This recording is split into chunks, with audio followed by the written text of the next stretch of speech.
Hello friends, welcome to the Med Project medical lectures. और आज का हमारा टॉपिक है पल्मोनरी एम्बोलिज्म के बारे में। तो सबसे पहले देखते हैं पल्मोनरी यानी क्या। Pulmonary is related to your lungs and then आता है आपका एम्बोलिज्म। तो एम्बोलिज्म टर्म क्या होती है ये आप सभी को पता है। तो एम्बोलिज्म क्या रहता है, जब भी आपकी ये आर्टरी है, आर्टरी पे से आपका नॉर्मल ब्लड का फ्लो स्टार्ट रहता है।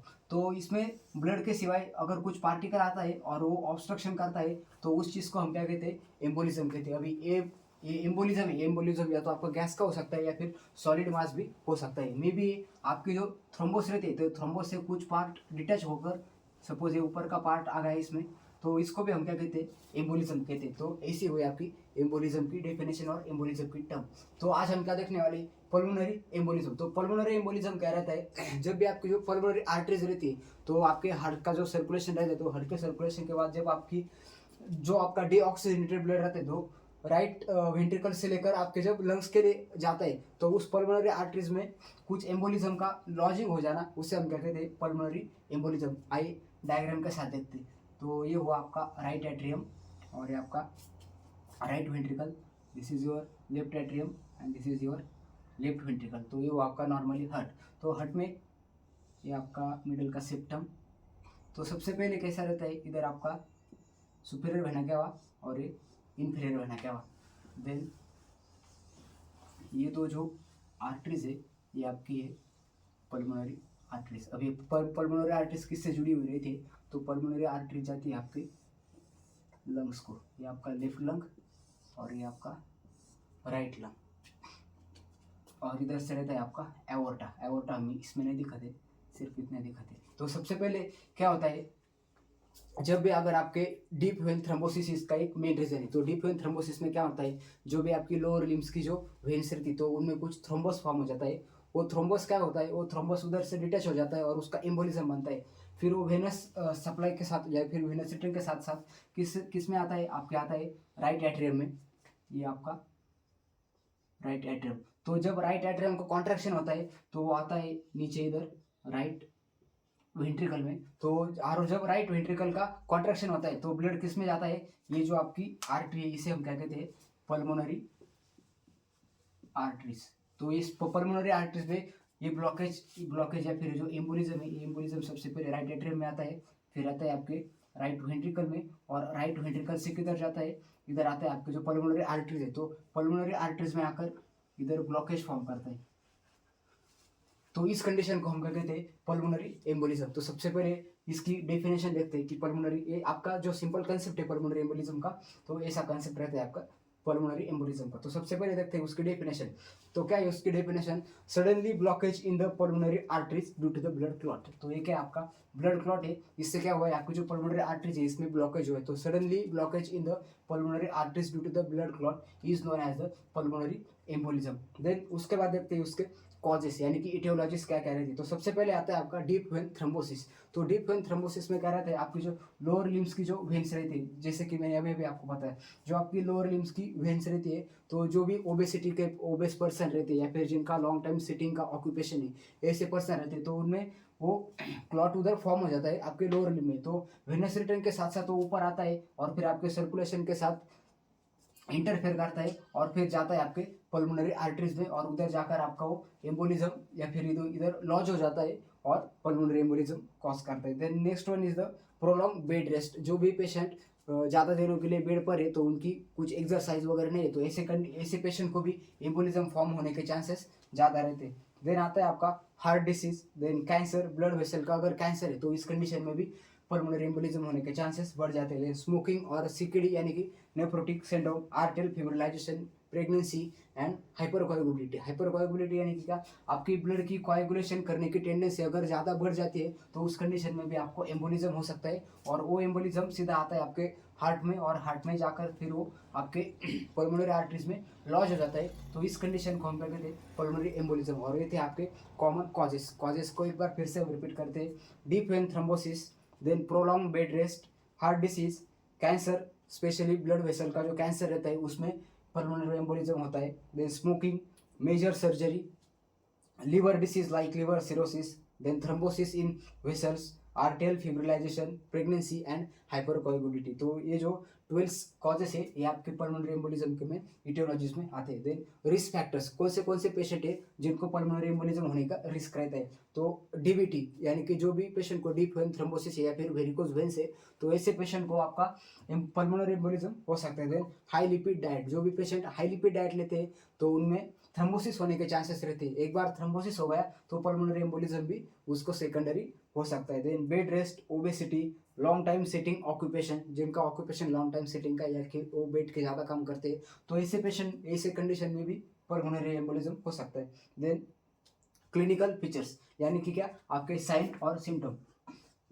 साइन और सिम्टम क्या क्या आते हैं। तो साइन एंड सिम्टम में अभी आपने देखा कि आपकी जो पल्मोनरी आर्टरीज है इसमें कुछ लॉज हो जाता है। तो पल्मोनरी आर्टरीज में जब लॉजिंग हो जाता है तो अल्टीमेटली क्या होगा, आपका जो राइट वेंट्रिकल है तो राइट वेंट्रिकल पर आपको लोड आएगा और राइट एट्रियम में भी लोड आएगा। देन आपकी जो पल्मोनरी इधर ये ब्लड सप्लाई करता है पल्मोनरी आर्टरीज इधर, तो इधर क्या होगा, इस लंग को हाइपोपरफ्यूजन होगा तो पेशेंट को डिस्निया हो सकता है, ब्रीथलेसनेस हो सकता है, ये हो इसके कॉमन। तो क्लिनिकल पिक्चर्स क्या क्या है, सबसे पहले एंजाइटी और डिस्निया आता है। देन आता है dry cough, then chest pain, haemoptysis. Haemoptysis यानी कि क्या, पेशेंट का जो स्पुटम रहता है और पेशेंट जब कफ करता है तो उस कफ के साथ साथ खून आता है, तो उस कंडीशन को हम क्या कहते हैं, हिमोप्टाइसिस कहते हैं। देन क्रैकल साउंड आते हैं आपके लंग से, अगर हम ऑस्कल्टेट करें तो क्रैकल साउंड आते हैं, विजिंग साउंड आते हैं। देन फीवर रहता है पेशेंट को। देन हाइपोक्सिया होता है पेशेंट का। हाइपोक्सिया यानी कि क्या, उसमें उसके शरीर के जो बाकी ऑर्गन को भी ऑक्सीजन सप्लाई ना मिल पाने की वजह से हाइपोक्सिया होता है। देन साइनोसिस, साइनोसिस यानी कि आपकी जो फिंगर टिप्स रहती है, ये जो आपकी फिंगर टिप्स रहती है तो उस फिंगर टिप्स का ब्लूनेस हो जाना, उसे हम क्या कहते हैं, साइनोसिस, यानी कि blue discolouration of the finger tips यानी कि साइनोसिस। देन आता है स्वेटिंग, पेशेंट को डायफोरेसिस, उसे हम साइंटिफिक टर्म में कहते हैं डायफोरेसिस यानी कि एक्सेसिव स्वेटिंग। तो ये हुए आपके sign and symptoms. Again I am repeated to sign and symptoms. First one is anxiety, second one is dyspnea, then dry cough, then sweating, cyanosis, fever and crackle sounds. So these are the sign and symptoms. उसके बाद देखते हैं हम pathophysiology. अभी हमने एक simple में आपको ये जो डिसीज कंडीशन ये एक्सप्लेन की, तो इस पर हम पैथोफिजियोलॉजी बनेंगे। तो पैथोफिजियोलॉजी कैसे आती है, due to the aetiological factors, जो भी इटियोलॉजिकल फैक्टर्स, इधर मैं पैथोफिजियोलॉजी शॉर्ट में लिखता हूँ। पहले कौन से फैक्टर्स आते हैं, इटियोलॉजी। तो इटियोलॉजी में क्या क्या आता है आपको पता है, डीप वेन थ्रोम्बोसिस आता है, हाई लिपिड डाइट आता है, देन ओबेसिटी आता है, देन आपका सिटिंग पोजीशन का जो लॉन्ग टर्म सिटिंग पोजीशन या फिर लॉन्ग टर्म बेड रेस्ट है, तो ये सारे होते हैं। स्मोकिंग, प्रेगनेंसी, हाइपर कोएबिलिटी, ये आपकी इटियोलॉजी से। तो इटियोलॉजिस के बाद क्या होता है, थ्रोम्बोसिस फॉर्मेशन होता है। तो ये सारी इटियोलॉजी से क्या होता है, आपकी किसी भी वेन में थ्रोम्बोसिस होता है।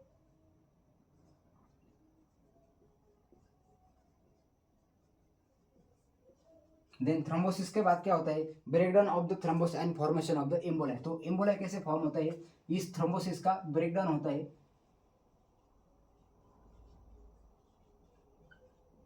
Breakdown of thrombus and it gives the emboli.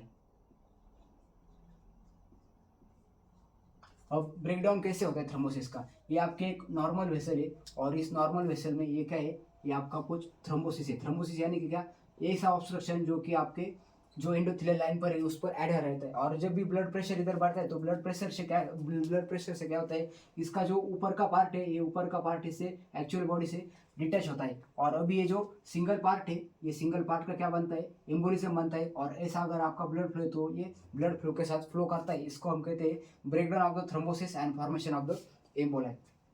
Then क्या होता है, emboli travel into the lung and lodge into the pulmonary arteries. तो एम्बोलाई क्या करता है, तो एम्बोलाई आता है आपके जनरल सर्कुलेशन में या हार्ट में आता है। हार्ट में आने के बाद वो किधर जाता है, आपकी पल्मोनरी आर्टरीज में। इधर देखते हैं, emboli reach to pulmonary arteries. एक बार जब आपका एम्बोलाई आपकी पल्मोनरी आर्टरीज में आता है तो अल्टीमेटली क्या होता है, जब आपका तो हाइपोक्सेमिया होता है। हाइपोक्सेमिया यानी कि ये जो आपकी जो लंग को हाइपोपरफ्यूजन होता है उस पार्ट को, उसे हम क्या कहते हैं, lung hypoperfusion.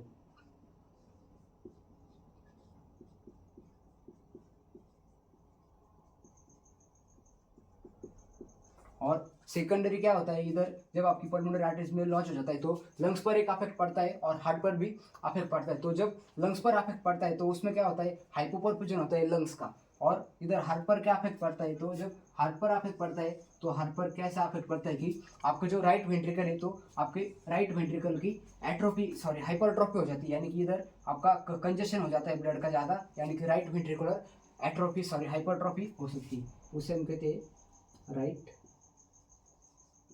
Ventricular hypertrophy.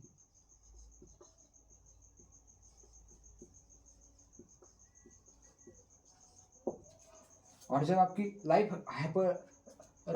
Ventricular hypertrophy हो जाती है तो इसके बाद आपको जो राइट वेंट्रिकल फेलियर भी हो सकता है। उसके बाद क्या होता है RVF।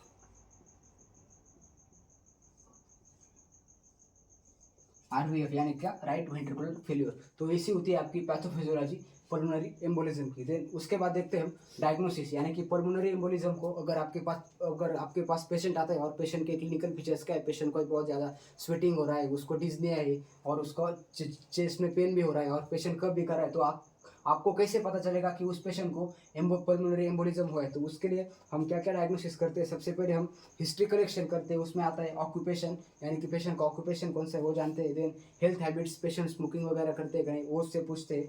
Then medical and surgical history, अगर उसकी प्रायर कुछ सर्जरी है तो उस कंडीशन में भी पेशेंट को एम्बोलिज्म हो सकता है, तो उसकी कुछ प्रीवियस सर्जरी वगैरह हुई क्या, वो उसमें हम पूछते हैं। देन फिजिकल एग्जामिनेशन, तो फिजिकल एग्जामिनेशन में हम क्या देखते हैं, तो फिजिकल एग्जामिनेशन में हम आपकी जो फिंगर टिप्स है तो फिंगर टिप्स देखते हैं, उसमें अगर साइनोसिस का साइन है तो हम पल्मोनरी एम्बोलिज्म हो सकता है ऐसा सस्पेक्ट कर सकते हैं। और कन्फर्मेटिव डायग्नोसिस के लिए हम क्या करते हैं, तो कन्फर्मेटिव डायग्नोसिस के लिए हम चेस्ट का एक्सरे करते हैं। देन आपका जो ABG करते हैं, यानी कि आर्टेरियल ब्लड गैस की आपके ब्लड में कितना ऑक्सीजन है और कितना CO2 का परसेंटेज है वो देखने के लिए हम ABG करते हैं।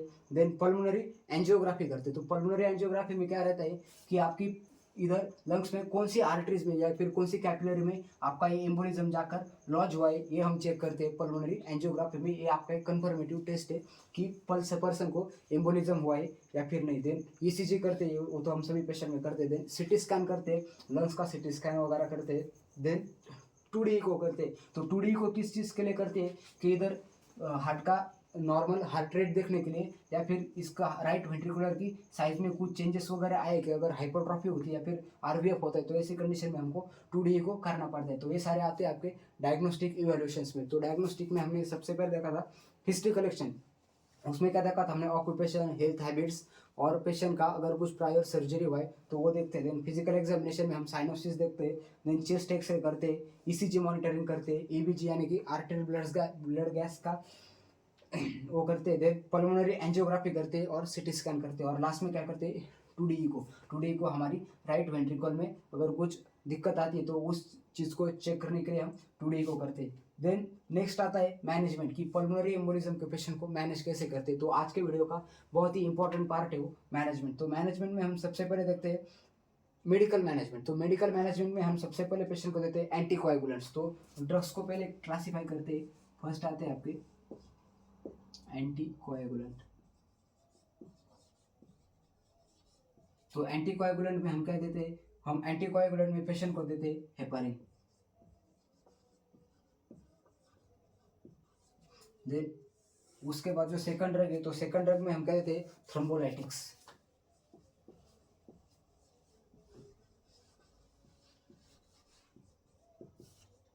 थ्रोम्बोलाइटिक्स में हम कौन सा ड्रग देते हैं स्ट्रेप्टोकाइनेस।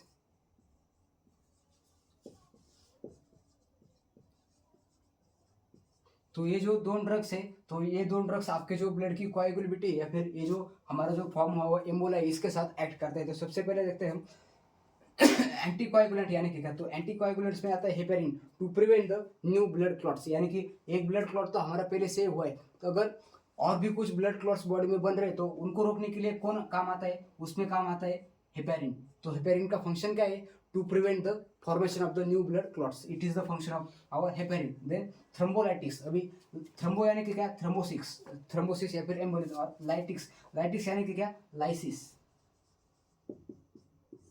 और लाइसिस यानी कि क्या, ब्रेकडाउन, यानी कि जो ऑलरेडी फॉर्म हुए जो एम्बोलिज्म है तो उनका ब्रेकडाउन कौन करता है, उनका ब्रेकडाउन करता है थ्रोम्बोलाइटिक्स ड्रग। उसमें कौन सा ड्रग आता है, स्ट्रेप्टोकाइनेस आता है और सेकंड आता है यूरोकाइनेस। तो ये जो आपके जो मेन ड्रग्स है, ये 2 ड्रग्स पेशेंट को दिए जाते हैं। सबसे पहले देते हैं हेपेरिन। हेपेरिन किसके लिए करते हैं कि हेपेरिन किसके लिए देते हैं कि और अगर पेशेंट को चांसेस है और भी थ्रोम्बोसिस या फिर एम्बोलिज्म फॉर्म करने के, तो उनको चेंज करने के लिए हम देते हैं एंटीकोएगुलेंट्स। और उसके बाद देते हैं हम थ्रोम्बोलाइटिक्स। तो थ्रोम्बोलाइटिक्स का फंक्शन क्या है, जो भी ऑलरेडी फॉर्म हुए जो क्लॉट्स है, तो उनको ब्रेक डाउन करने के लिए हम देते हैं थ्रोम्बोलाइटिक्स। देन उसके बाद देते हैं हम एंटीप्लेटलेट ड्रग। उसके बाद आते हैं आपके एंटीप्लेटलेट।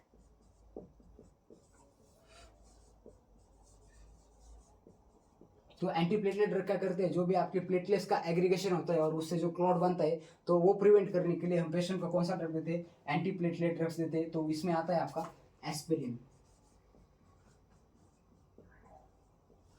इधर एस्पिरिन का और एक फंक्शन है एज अ एनाल्जेसिक। तो एनाल्जेसिक में क्या करता है, जब आप पेशेंट को एज ए एनाल्जेसिक एस्पिरिन देते हैं, तो आपका जो चेस्ट पेन है तो और अंजाइना है, अंजाइना कम करने के लिए एस्पिरिन के 2 यूजेस है, एज अ एंटीप्लेटलेट और सेकेंडरी का है एनाल्जेसिक। देन उसके बाद हम पेशेंट को फिब्रोलाइटिक थेरेपी देते हैं। और पेशेंट को जो अगर ऑक्सीजन की ज़रूरत है, साइनोसिस है, तो उस कंडीशन में हम पेशेंट को ऑक्सीजन भी प्रोवाइड कर देते हैं। तो ऐसी आपकी मेडिकल मैनेजमेंट होती है। तो सबसे पहले क्या देते हैं, हम एंटीकोएगुलेंट्स देते हैं, देन थ्रोम्बोलाइटिक्स देते हैं, एंटीप्लेटलेट ड्रग देते हैं और देते हैं पेशेंट को ऑक्सीजन। अगर ऑक्सीजन का नीड है तो ऑक्सीजन देते हैं। अगर पेशेंट को एक्सेसिव कफ है तो म्यूकोलाइटिक्स वगैरह अकॉर्डिंग टू सिम्टम्स आप ड्रग में कुछ चेंजेस भी कर सकते हैं। Then surgical management. तो सर्जिकल मैनेजमेंट में क्या आता है, vena cava interruption with the insertion of the filter. तो ये डीवीटी के, अगर किसी पेशेंट को डीवीटी सस्पेक्ट हुआ है तो उस कंडीशन, और फिर डीवीटी के साथ अगर पेशेंट कुछ डायग्नोस है, तो उस पेशेंट को हम क्या करते हैं, उसको हम जो उसकी जो लोअर लिम्ब की जो वेन्स रहती है, तो उस वेन्स से सर्जिकली हम इधर एक स्टेन डालते हैं या फिर एक फिल्टर डालते हैं। और वो फिल्टर क्या काम करता है, जो भी नीचे वाला जो एम्बोलिज्म है वो ब्लड फ्लो के साथ जब ऊपर आता है, तो उसको लोअर लिम्स के आर्टरीज, ये लोअर लिम्स के वेन्स में इधर लॉस करते हैं हम। यानी कि उधर हम एक फिल्टर डालते हैं।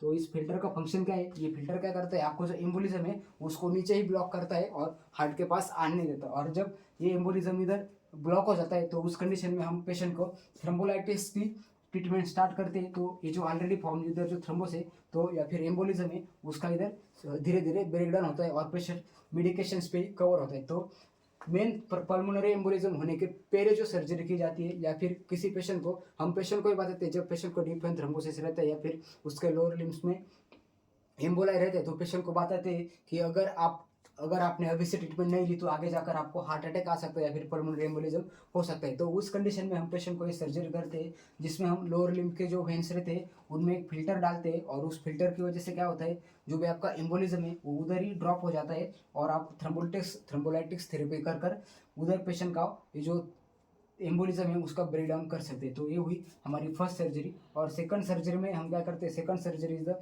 Pulmonary embolectomy. यानी कि इसमें आप सीधा ये जो एम्बोलिज्म है इस एम्बोलिज्म को निकालते हैं डायरेक्ट सर्जरी करके, वो पल्मोनरी एम्बोलेक्टोमी। एम्बोलेक्टोमी यानी कि रिमूवल ऑफ दैट एम्बोलिज्म।